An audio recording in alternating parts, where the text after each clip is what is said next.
Kamusta sa lahat? Sa video na ito ipapakita ko ang isang cool na DIY gamit ang power bank at lumang cellphone charger. Tara, simulan na natin baklasin ang charger.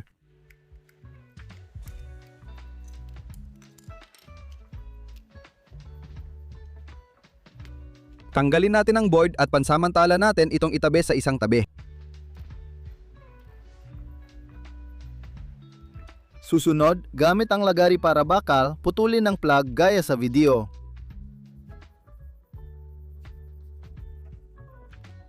Kailangan nating bahagyang paikutin ang butas gamit ang isang file. Pagkatapos ay ipasok ang panel socket sa nabuong butas at mag-drill ng butas para sa tornilyo. Ngayon, ipasok natin ang tornilyo at higpitan ng nut.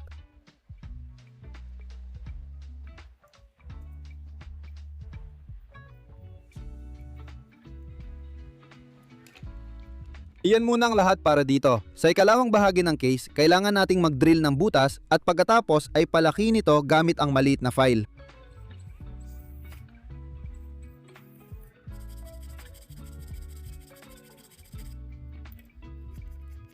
Ipasok ang Type-C na connector sa butas at idikit gamit hot glue.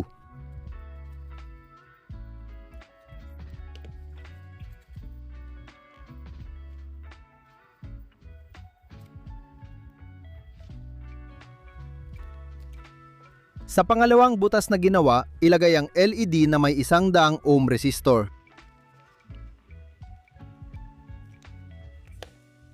Sunod, tanggalin ang transformer sa board at pumili ng resistor na 100 ohm hanggang 1 kilo ohm. Tatanggalin ko ito gamit ang bago kong panghinang na FNIRSI HS02. Ang panghinang ay may kasamang plastic na lalagyan na napaka-komportable gamitin. Sa loob ng lalagyan, mayroong 5 iba't ibang dulo.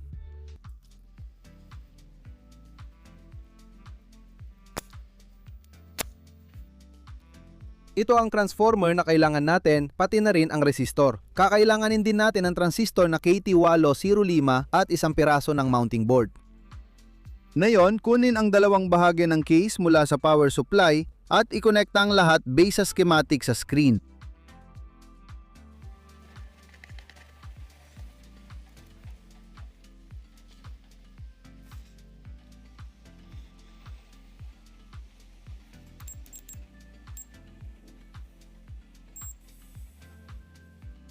Ganito ang naging resulta. Ilalagay natin lahat sa loob at isasara ang takip na yon.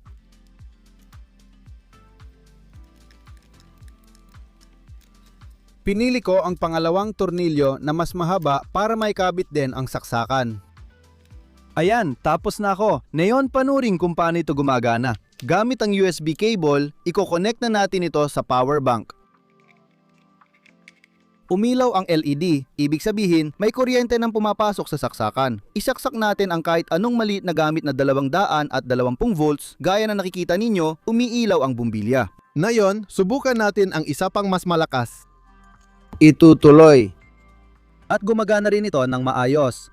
Tulad ng nakita ninyo, ito ay naging isang voltage converter mula 5 volts papuntang 200 at 20 na pinapagana ng power bank.